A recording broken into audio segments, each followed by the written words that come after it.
There's a number of reasons why I created the 4x4 Canada podcast. One of those was to showcase Canadian companies that employ Canadians by manufacturing their outdoor or 4x4 product in Canada. Also, I wanted to talk to real people that run the local 4x4 shop or outdoor store. You know, your neighbors or your friends, the people that have poured their heart and soul into their company. They support the local off-road scene. Maybe they're out there racing beside you or exploring the alpine meadows with you. Not the big box stores or the Amazons. People that actually really care about you, the customer. They work hard to give employment to fellow Canadians. They keep as much as their product Canadian-based as possible, even if it means losing a little bit of profit. Small businesses like these are the backbone of the Canadian economy. Our guest today is the first in a long list of Canadian business owners that we'll be interviewing. He is a co-owner of a company just like this. Over the years, they have grown to become a major force in the 4x4 scene, especially the rock crawling portion of it. Their business has expanded to the point where the majority of their sales are based in the USA. However, they have kept all their manufacturing in Canada. They have created an Ultra 4 style series in Ontario because they wanted to have somewhere for their local customers to race. They sell their products around the world, but they're damn proud to be Canadian. Are you into four-wheeling, camping, and exploring? How about off-road racing like mud bogs, short course wheel-to-wheel racing, or even desert races? Well, you've come to the right place. Welcome to 4x4 Canada podcast. My name is Wes, and I've been four-wheeling since I was 6 weeks old. I have over 20 years experience in 4x4 shops, many more than that in the off-road racing, and a lifetime of exploring the backcountry across Canada. Every week, we bring you a new guest where they give you their perspective on the industry. We discuss everything from four-wheeling, overlanding, every form of off-road racing across this great country, as well as we talk to Canadian manufacturers and 4x4 shops. Just a quick reminder that if you're looking for more episodes, you can find all of our episodes on 4x4canadapodcast.com or your favorite podcast sharing platform. You can find us on Facebook, Instagram, and YouTube at 4x4canadapodcast.com. Now let's get to the show. Our guest today has a lot going on. His company is one of the best-known manufacturers of DIY components for off-road enthusiasts in North America, and they're based in Canada. They have everything from mounting tabs right up to tube chassis for rock crawlers. They make their own steering components, heim joints, and even shop tools like dimple dies. They also run an Ultra 4 style off-road racing series in Ontario. Tim from TMR Customs, welcome to the 4x4 Canada podcast. Thanks for having me on, Wes. I think this is going to be a pretty cool opportunity to talk about my brand, Off-Road in Canada, which I don't think it gets enough recognition. And look forward to chatting with you. It's definitely going to be a great conversation. I think almost every 4x4 enthusiast in Canada knows the name TMR. But for those who do not, please tell our listeners who TMR is. Sure thing. So TMR Customs was founded by myself and my brother Mike. So I'm the T, Mike is the M, and R is our last name, Rogers.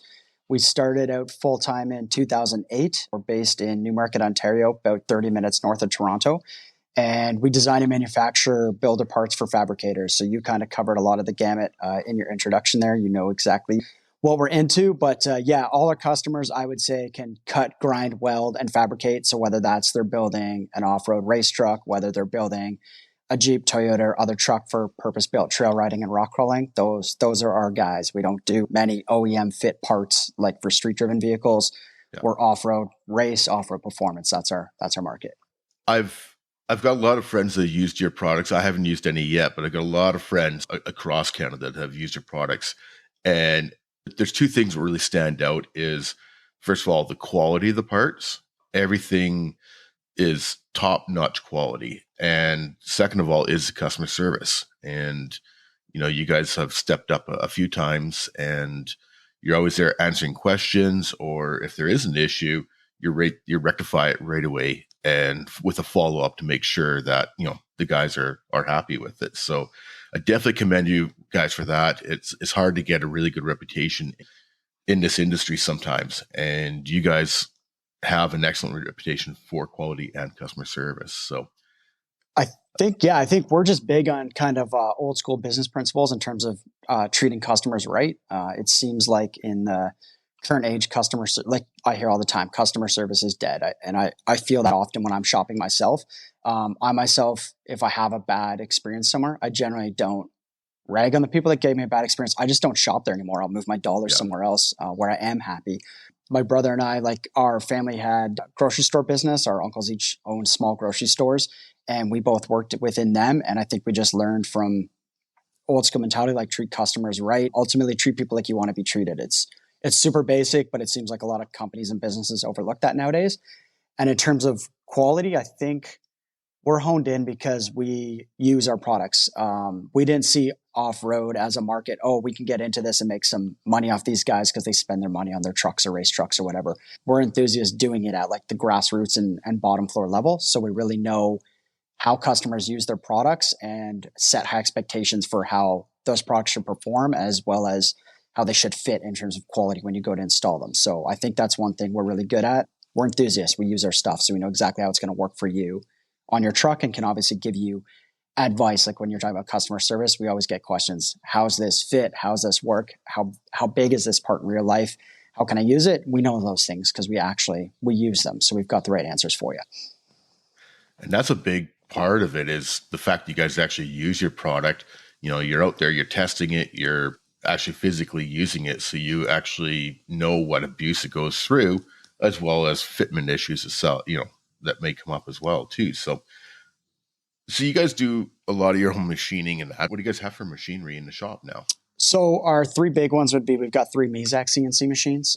So we have one 2-axis lathe. That's the first machine we bought in 2011. And then we have a Mazak vertical mill, which we bought, I believe that one's a 2015, I think. So those, obviously the lathe, we're doing our round parts, the mill, we're doing our flat parts.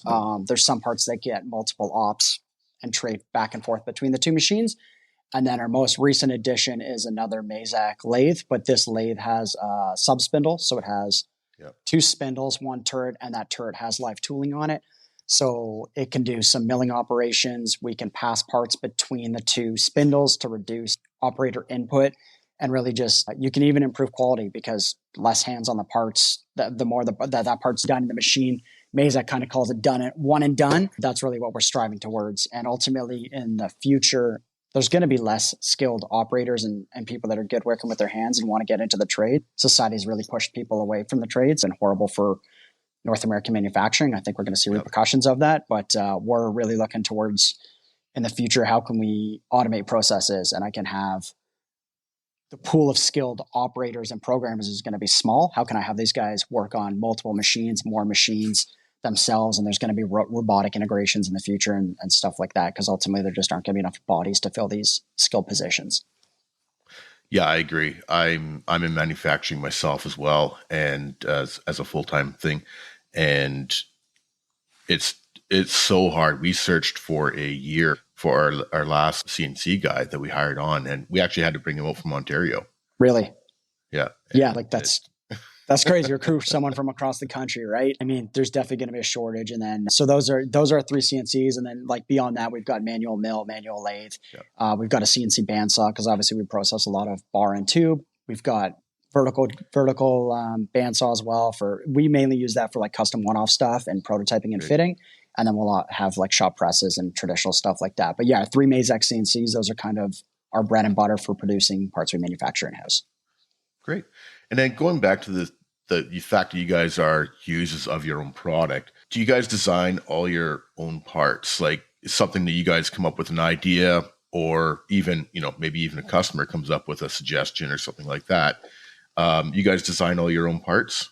We do. So generally that's Mike and I sitting around spitballing ideas. Lots of our parts come from stuff we learn from using other parts. So like we'll be working on our race truck and maybe you'll struggle with the installation of a part. So it's like, okay, can we make a tool that makes that better? Can we make a bracket that would fit that better? And you just come up with ideas that way. And lots of things we've solved problems around our shop, like if our welding cell's a mess because a welder leaves all the tools on the bench and effectively he doesn't have room to work.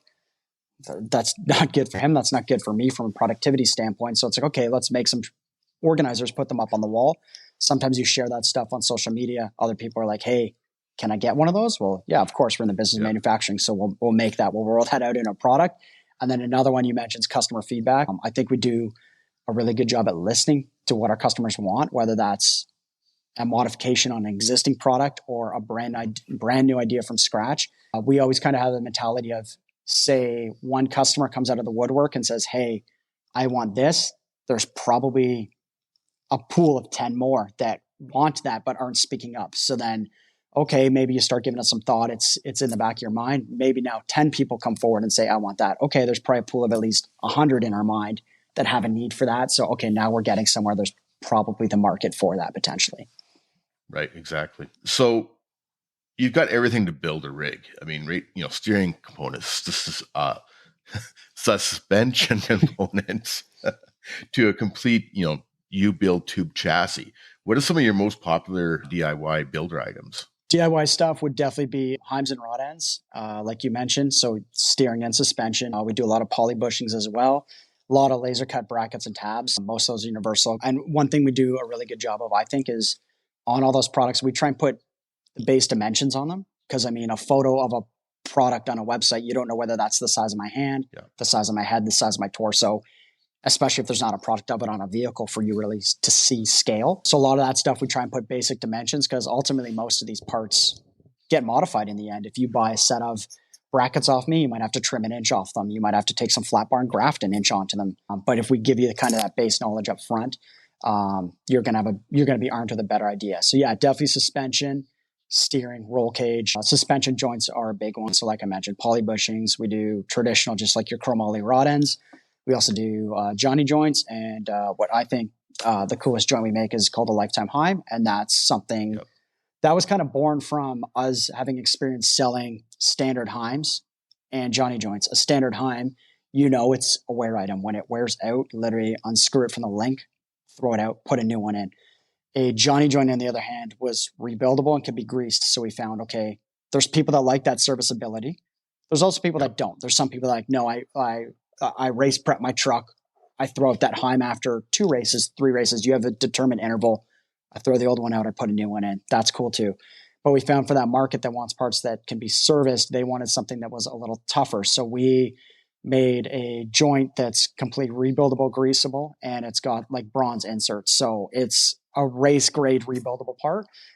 So if you like being able to service a part, that lifetime heim's an awesome option. And we put a lot of work and effort behind those and trying to like build that program up, because obviously inventorying those is a challenge. You've got all the different size threaded bodies, then you've got all the different size bolt or bore sizes, mounting widths. There's a lot of base components that go into those. And now we have those housings forged. We were making them from billet, but to speed the process up and actually make a stronger part, they're now forged.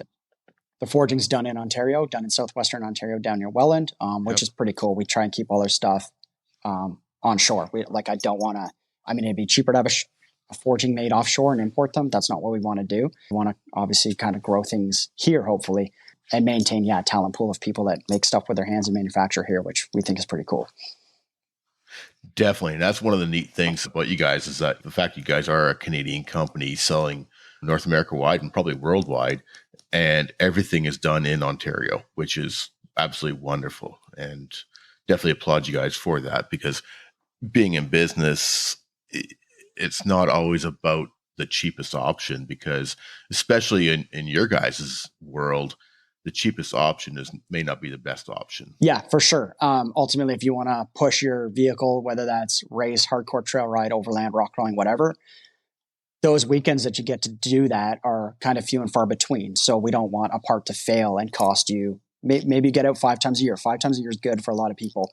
If I ruin your weekend because I sold you an inferior part, that's not good for me. That's not good for you. You didn't have a good experience. So yeah, we want to make sure stuff's gonna live through what you're gonna put it through, and you're gonna ultimately have enjoyment and get out and have fun with your truck. Exactly. And your guys' prices are on par, right, where they need to be in the industry. There's some things are a little more, but you look at the quality of it and the fact that it's made all in Ontario, even if it is a couple dollars more, is worth it. And I think a lot of people understand that for the quality of the product and the customer service, going back to that. Now, you guys have just recently got into doing more shop tool stuff. You've got into the shop tool organization, like you say, that came out of seeing it in your own shop. But you've also got some other really cool shop tools, like your dies. You're thinking of the dimple dies? The dimple dies. Yeah, like your dimple dies. So tell us a little bit about the dimple dies. For sure. So they're manufactured in-house. We CNC those, so they see lots of operations in our Mazak lathe. That new lathe is going to speed up the process of them, which will be pretty sweet. We can obviously pass between the two spindles, so there'll be less operator intervention there. So yeah, we manufacture those in-house. They're heat treated and coated locally. So after we do our machining, they get all boxed up, shipped off. They go to one facility for heat treating, then they go to another for the coating. We bring them back to TMR and we box them up and ship them, like you say, worldwide. The majority of our business is in the US, followed by Canada, and then the remaining, like say 10% is global. So that would be Germany, Australia, Japan, you name it. Like we have an old map at the shop, and we used to throw a pin up each time you ship somewhere. So yeah, if I look at that map, it's pretty cool. Our stuff's touched everywhere. And yeah, those dimple dies obviously are right in line with our customer base, guys that can cut, grind, weld. So if you're fabricating sheet metal panels and you've got the ability to cut a hole in it, so whether that's you use a drill bit for smaller stuff, a hole saw for bigger stuff, if you have a plasma table in your own fab shop, if you outsource work for laser cutting or water jet cutting, and you can cut holes, you can then pair that with our dimple die, and basically in a shop press, you just form it. That dimple die adds rigidity and strength to that sheet metal. So if you want to talk like racing or performance, you made something lighter by removing material, and you made something stronger by adding that dimple or flare. So it's kind of the holy grail of racing when you say I made it lighter and stronger. That's what everyone's always chasing, and ultimately they look rad. A lot of people like the look of a dimple die panel or a dimple, like a sheet metal fabrication from dimple dies. I'm looking at, there's like a trail basket on a Jeep behind me in here, and it's Swiss cheese with dimples. And it looks rad. I mean, that's definitely a look people are into, and you get the performance benefits. So yeah, we've made the dimple dies for years, and they've always done well for us. And like I say, it's just kind of a good fit for our clientele, people that generally have a home shop and are doing their own fabricating. And then some of your shop tool organization stuff that's come up recently, what are some of your top sellers for your shop organization? The jack stand racks are popular. We've split now, and I've got like a separate shop where we do all our prototyping on vehicles and our race prep and stuff. But that used to be done at our main shop under one roof. I had all my jack stands under the welding table I mentioned earlier, and they're buried there. People will put parts in front of them. People will put a skid on them. You name it. If you don't have easy access to them, you're more likely to be inclined and ultimately lazy and not use them. So maybe you're working just off a jack, not a good idea, obviously. We realized, okay, we got to get these things out from under the table. They take up real estate. They take up floor space. I mean, floor space is a premium everywhere. If you're working at home, you're likely working in a 1-car garage, 2-car garage, 3-car garage, whatever. You're tight for space.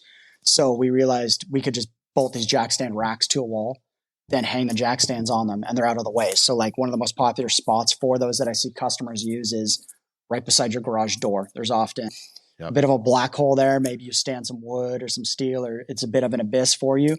But yeah, those racks go perfect there. Or if you had a stairway under a stairway, because again, that's kind of low or short space that you might not be taking advantage of. Those are a good one to put in there. And those have just morphed into air tool organizers, grinder organizers. So like you can basically hang your angle grinder up on the wall with all the abrasive wheels stored above it. The handle for the angle grinder goes in it. You can hang the guard if you have the guard off. Those are a good one. And then one we came out recently, and the reason it's a good seller is because it's universal. It's just a cordless tool organizer. So it's going to hold your drill, your impact, your grinder, whatever. DeWalt, Milwaukee, Makita, you name it. Basically, any brand fits in there. It's universal. And one of the reasons I think it's a good seller is pretty much every Joe's got cordless tools at home. You don't have to be into off-road fabrication. Like that's one of those products where I'm like, oh, I made something that my friends and family can buy for me and they have a use for it. Whereas most of our stuff, I'm like, no, my friends can't buy this. My family can't buy this. If you're not into off-road performance, you've got no use for it. But that cordless tool one, I'm like, any Joe probably has a drill and an impact set at home as well as a Sawzall maybe. So yeah, that one does well for us. And then in terms of other tools, it's kind of like a spawn off of the dimple die. We get into like our machete rod and flat bar bender. We do the grizzly tube notcher. So again, those are just fabrication tools that fit our clientele and exactly what they're doing. So they might as well be buying it from us if you're already familiar with our parts. Yeah, the cordless tool organizer is one that caught my eye because, like you say, anybody, just a regular Joe Schmo, can have that up in his garage above his little workbench, or even if he doesn't have a workbench, just have that on the wall. And so, whether he's just doing projects on his Overlander, or even if he's just a regular guy that doesn't have a 4x4 or anything like that, most everybody has a. If they have a house, most people have a drill, or Yes. a few things like that, Yes. right? So that's when I thought that one was a winner. One of my friends contacted me, one of my high school friends, and he's not into off-road. He's not like, he enjoys watching motorsports, but like, he's a Joe. He's literally got a drill, an impact, probably a sawzall, and probably a skill saw. He's got home tools for like the home DIY stuff. And he contacted me and was like, how do I buy these things? And I was like, okay, this is a universal product, right? This speaks to everybody. So shifting away a little bit, you've been into rock racing and the Ultra 4 style racing for a while. How did you get into that? I was so big into like Jeeping is how I kind of started. I got like a TJ as my first vehicle. That was kind of our first shop build that put a lot of our products on the map. So like we took a TJ, stretched it, one-tonned it, put ORI struts in it. So we made towers for those. We made like a 3-link weld-on kit for the front, a rear 4-link, steering, lots of parts. And that stuff we still sell to this day. When researching that stuff, back at that time, Pirate 4x4 was the place to go to. Social media wasn't a thing. If it was a thing, it was for checking out other university students and whatnot. It's not what it was today. But yeah, Pirate 4x4 was massive. So I used to follow like the Jeep specific forum on there, as well as like the general 4x4, because the general is kind of where all the buggy, the racing, the hardcore crawling stuff was taking place.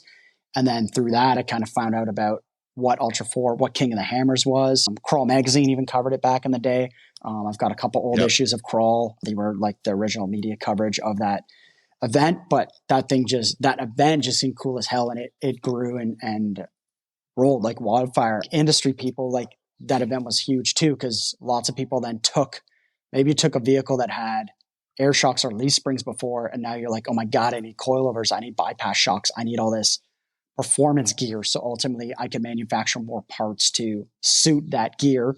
Those are more parts going on a vehicle. I've just got more widgets for you. So that was really good from the standpoint of the vehicles gained in terms of complexity and performance and demands and what people were asking from them. So I just thought that event and that style of racing was like obviously a cool challenge, and challenge of a vehicle, challenge of man, woman as well, like to finish an endurance race like that, just like Steve, like you interviewed McCrossan and how they did Nora and that racing in Mexico. Like, I think that stuff's just like a mental and physical challenge. It takes a lot of prep and planning. It's more than just like run and gun, point and shoot. There's, I think, a lot of strategy involved in that kind of thing. And I just thought that was interesting and appealing. So do you guys have a TMR Customs buggy right now, or are you? Yeah. Yes. Then you are. Yeah. So. And you are racing with it. So we've got like a kit chassis that we manufacture. You mentioned earlier, but yeah, it's Ultra 4 style chassis. It's designed to be a solid axle car, rear axle car. You could run standalone coilover and bypass. It's pretty wide open. But yeah, that car is fully designed in SolidWorks by my brother. And then all the tubes are laser cut, laser notched, and mandrel bent. So that it's basically a buggy or a kit car in a box. We ship it to you on a pallet with instructions, and it more or less goes together. I say it's Lego for adults. If you've got a welder, we give you some very basic prints for you make your own jigs at a like 2x2 square tubing, just to hold tubes at the right height as you're working through it. Right. But yeah, it's pretty cool. You're literally going to get a box of tubes, and all the tubes, it's got its part number etched right in it, and you start building this thing out, and we help you through the whole process, because people say, what axle should I use? What suspension should I use? How long should my link be? And we can answer all those questions for you, because obviously we've built 2 of them for ourselves that we race. And then one of our employees just built one. We helped him do the build of the chassis, and then he took it from there. Yeah, those cars are everywhere. We've got 2 in Germany, one in Austria, obviously Canada wide, as well as they're all through the US right now. The client for that has kind of shifted. A lot of people buying them in the US want to build a 4800 class car. For hammers, so that's a Legends class car. For guys that don't know, solid axle front and rear, single shock, no bypasses, front motor. So it's kind of a limited class, and a lot of people getting into the sport see the appeal of a limited class, because it's not just all that budget. I mean, I'm not saying people are building cheap stuff in racing by any means, but you're not in those $500,000 cars to be competitive in that 4,800 class. So it seems like a lot of inquiries lately are like, hey, I want to build a 4,800 class car. Like, can we do that with your chassis? What all's involved? It's been cool to kind of see the evolution of those chassis and obviously the evolution of racing. That's definitely appealing, I think, because it's something the guys can build themselves, but it's like you say, it's like a Lego or an IKEA thing, but in the same point, they can still customize it to depending on what they want to run for shocks or, motor or whatever, right? So whether they're running the, small block Chevy in it or a small block Ford or a, turbo V6 or whatever, right? So they can modify it how they want it, but they've got the basics there to start for with. Sure. We give you all the kind of the bones to speed up the process. Because if I said to a lot of people, go out in your garage and build yourself a tube car, where would you start? People wouldn't even know what to do for the first measurement. Do I start at the roof and work down? Do I start at the belly and work up? Do I start at the floor? It's like there's a lot going on to get that to all work. And yes, you could do it, but we can save you months, if not years. I see some people do something home built, and by the time it's done, it's been cut apart 4 times because, oh shit, I didn't account for the width of those headers. That transmission's longer than I thought. Oh, I changed midway through the build. I'm going to use a different transfer case. It doesn't fit. I was using a smaller one before. So we kind of give you the blueprint and the real good starting blocks. And like you say, from there, you can customize it. It's kind of a clean slate that you can build as you see fit. Yeah, exactly. Definitely. So you guys are also involved in a 5-race series in Ontario. Can you tell us about that? For sure. So when we first made a tube car, we wanted somewhere to race it locally without having to travel, say, 8-10 hours to go to the States. We wanted somewhere local we can go test, ultimately improve this product out. There were a bunch of like small, like local races, but they weren't part of a series. So like you'd have, say, a crowd of people go to one. They don't know about the other ones. A crowd of people go to another one. Right. They were kind of their own little standalone small things. So our original idea was we approached 5 of them and said, hey, do you want to unify under a series? Because our goal is to like get people to go to all of them. Like, don't go to 1 race a year, go to 5 races a year. And like, let's all move around as a group. So we wrote like a set of unified rules. It's called the TMR Customs Off-Road Racing Series. So we wrote unified class rules and safety rules, because that was another thing. All these different races had their own vehicle classes. So maybe you show up to one and you fit into a group you think you're competitive or fun in. You go to another one and they jump you up 2 classes and you're like, oh, I can't compete with those guys. That's not fun to me. So we wrote unified rules, unified safety rules, and really brought like the safety standards up, because ultimately you can't have people get hurt at these things. It's not good for anyone. We just want recreation people. We want to get out, have fun, get home to your families, get home to your wife, whatever, yourself, but just, you got to go to work Monday. So we really got to take care of ourselves. And it's grown and evolved. So yeah, we host generally 5 races through May through September. And now it's kind of evolved where we've got some help. My friend Eugene from Media helps us organize the races. So now we run a race at a venue. So now we basically, we rent a track and we put on the race. So Eugene does. And we've got some other teams that help us out with tech. And one group that helps us out with that is called Greasy Clown Motorsports. But we've got lots of key people that help these things go on. And yeah, it's cool because it is just somewhere local. I don't want someone to ever buy one of my tube cars locally and then say, oh, I don't have anywhere to use this thing. That's not cool. That's not good. Yeah. I remember people saying that before. We're like, there used to be 1 or 2 rock crawling events in Ontario a year. And people were like, oh, I'd build one of those, but I want to use it more than once a year, or there's nowhere to go. And at some point we were just like, no, there's going to be a place to go, even if we have to create that. And that's ultimately what we've done. Seems like a great series from all the photos and videos I've seen. It seems that, everybody really, really enjoys it. And they seem to be, from the feedback I've heard, it's a well-run race. Yeah, for sure. We try and keep things simple, start on time, put out all the information in advance of the event so you can show up to the event and know exactly what to expect. We don't have drivers meetings the day of. There's nothing to debate. Literally, we're just going to feed it all to you in advance. We do a year-end survey and then take drivers' feedback and make some changes and try and improve things every year. But ultimately, it's grassroots. We welcome everybody out. There's stock Jeeps and Toyotas racing in our stock class. We got kind of like a middle class and then a full-on unlimited buggy class, which is where you're seeing the Ultra 4 style 4,400 Right. top level Right. buggies. So it's cool. We kind of try and offer something for everybody at different budget levels. And I may be wrong, but didn't you invite the Ontario Off-Road Racing Association to some of your events? Yeah, as so well? we partnered with them. I'm not good with dates. I want to say like 3 or 4 years back, they were doing some races at a track in southwestern Ontario and kind of invited us out for the day to race with them. So they kind of integrated our series into their racing for the day, which was cool. It was good to see some like different buggies, different style of racing that our people hadn't been exposed to, as well as their people probably hadn't been exposed to what we were doing. So that was definitely fun. And then they introduced us to a track that we currently race at. So we race at a track called Free Flow MX. It's out near Belleville, Ontario. Right. And they made the introduction between us and the track owner, Rob, in there. So that's been great for us. That's our number one kind of home track now that we're doing most of our events out of. And yeah, ORRA was like kind of like a big key in making that introduction for us. So they definitely helped us out there and helped us get going with Robin. A lot of those people, are your customers as well too. So that's for sure. I mean, I don't have that style of buggy myself, but they all still run heim joints, brackets, tabs. We're all made up of the same core components, and then how you assemble them and how you use it is kind of your own gig. What vehicle do you regret selling or retiring? So I'm been pretty good at hoarding and keeping most things I built. Like I've still got my original Jeep. I took it out a couple times last year. I just brought it home and took like my kids for ice cream in it. So the only one that was like a project or a finished vehicle that we sold our first TMR tube chassis car. We called it the Archetype. It had like Jeep glass on it on the front. It's the one that most people recognize as like the TMR buggy, if you were to say that.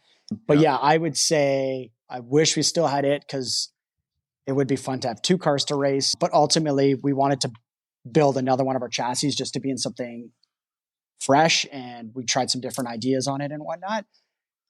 At the time, we just didn't have the storage space to keep the first one. So it's like we had everything under one shop. It's like there's literally nowhere for this thing to go. So if I want to replace it with a like thing, it has to be sold. But yeah, I mean, now I've got the second shop. I've got the space. I wish I would have kept it. Maybe we could add two and race. But then it's like bigger truck, bigger trailer, prep two cars. And it's like me and my brother, like we do all the prep on our race truck. We work some late nights after work. That's how we do it. So yeah, sometimes I'm like shoulder deep in it thinking, yeah, okay, maybe two isn't the best at this stage of things.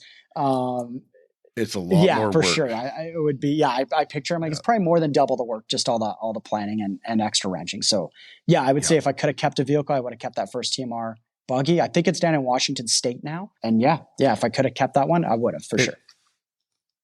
Yeah. And being the first one.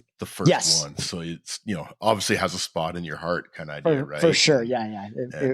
That would have been cool. But yeah, and even my kids are, they're 5 and 7. And my oldest says, "Oh, you were building that one when I was born." And then my newest one will say, "What happened to that? What happened to the first one? I never saw that one. Like you were building the next one when I was born." So yeah, they even identify with it. But if we could have kept that one, that would have kept a project. That would have been it. If you had an opportunity to race anything in the world, what would you take? I would race King of the Hammers. For sure. That's the pinnacle of like this of we're most interested in Ultra 4. And that's definitely the pinnacle of Ultra 4. And I think, like we talked about earlier, like it's like a long race. It's a test of obviously your equipment, how well you can prep a car, your mental fortitude, I think, even like your physical fitness to get through a race of that length. That would be it. That's definitely like a bucket list race. If I don't get to do it one day, I'm sure my kids will. But yeah, that would be the one. I would say King of the Hammers because that's the Super Bowl or pinnacle of the sport and type of racing we're most interested in. The King of Hammers is, I think, one of the ultimate. It's like the Crandon of short course racing, and it's the Baja 1000 of desert racing. It's cool. It's multidisciplinary. Yeah, I think it's cool. Otherwise, like the stuff in Mexico looks fun as hell. I mean, they all look fun. I feel like if you're slinging tires, if you're spinning tires in the dirt, like you're not having a bad day. So yeah, it all looks appealing. But yeah, I would vote King of the Hammers. Yeah. Any day at the racetrack is better than any day at work. So, Tim, people can find you at tmrcustoms.com and TMR Customs on all the social media. You guys do a great job on your social media, by the way. Thank you.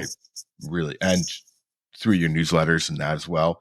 And then this series is tmrraceseries.com. Yeah, exactly. Correct? TMRRaceSeries.com. Yep. We've got an Instagram page for that as well. There's also a Facebook page for that too. So if you hop onto those, you can find out information about future race dates. All like the rule book and technical specs are on the TMRRaceSeries.com website. Right. And if you have, I mean, a rule book's a lot to read if you're new to racing. I think a lot of people are intimidated by it, but just like ask. We're here to answer questions. It's no different than our parts. So like if you got questions, ask. You're generally going to get an answer from me. If you have a question you want to talk to me, just ask for me. We're always available. And you guys have got a race coming up fairly soon. Yeah, our next race is actually this weekend. So I'm talking to you on Wednesday, and our next race is Saturday, and that's our last race for the season. Yeah, I've got my long. Well, here it is, prep list sitting on the desk in front of me. I can.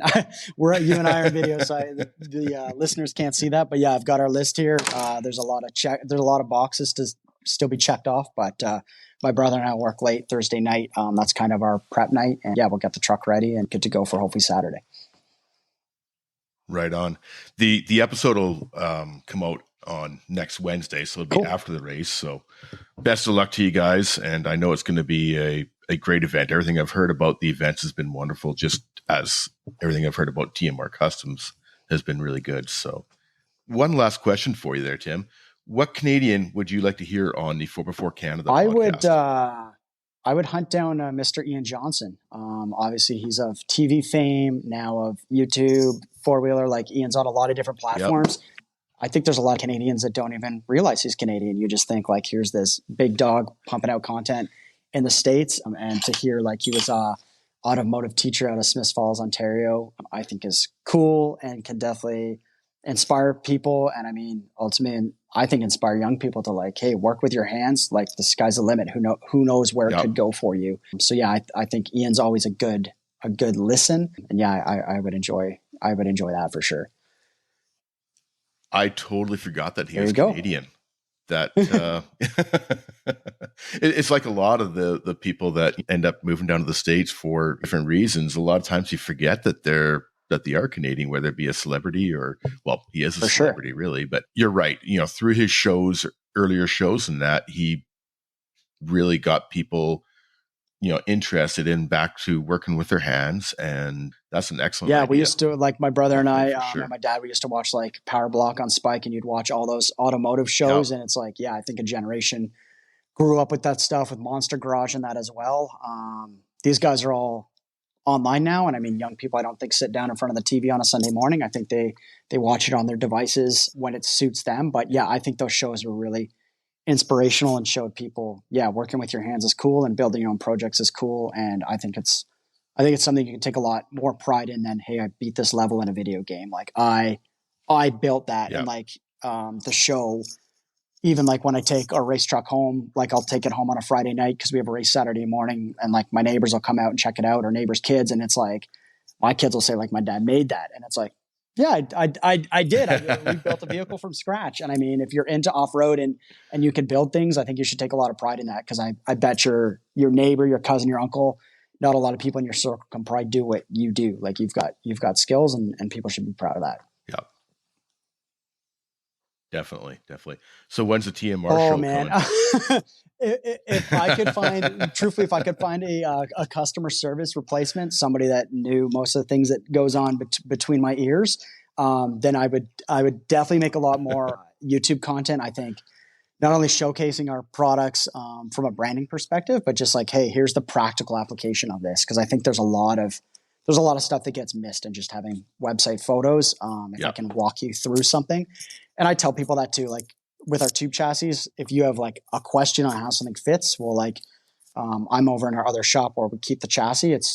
I can walk here in 4 minutes from my other shop. So, and like I can hop on a FaceTime call with you. We can go on Instagram Live. Like we can do any of that stuff. Yeah. If I could find somebody to help. The problem with us is like, and my mom always says this, and she's like, you've made a business that's too complicated. And I'm like, what do you mean? She's like, to get someone that like knows what you guys know, and like, not that we're smarter than other people, but it's like, I know my products, to train somebody to know as much as I know about my products and the application of them. Right. Cause a lot of questions are like, how do I fit this to what I'm doing? If you haven't done builds, if you haven't been on the shop floor, cut, grind, weld, do that stuff yourself, it's difficult for somebody to learn and to pick that up.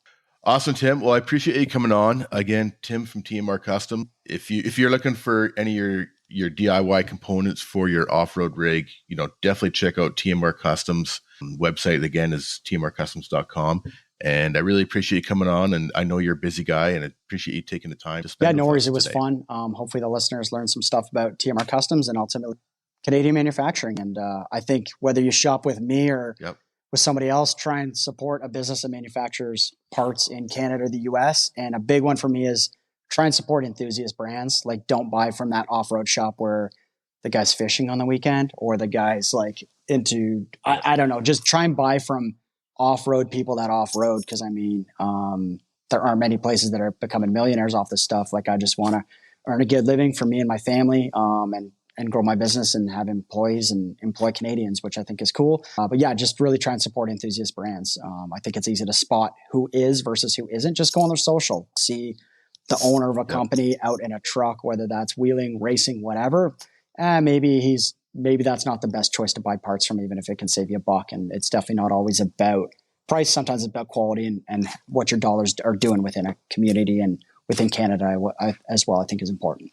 Definitely. Some of the big box stores are basically just big box stores, and you want to support the people that are out there supporting you is a big thing, right? So if you have, companies like yourselves where the owners and your team are out there wheeling with you, they're out there racing with you, they're out there supporting the off-road community, support those. Yeah, for sure. That's a good way to put it. Definitely. Right? So yeah. So awesome. Once again, I really appreciate you taking your time out of your busy day, and awesome. We'll go from there.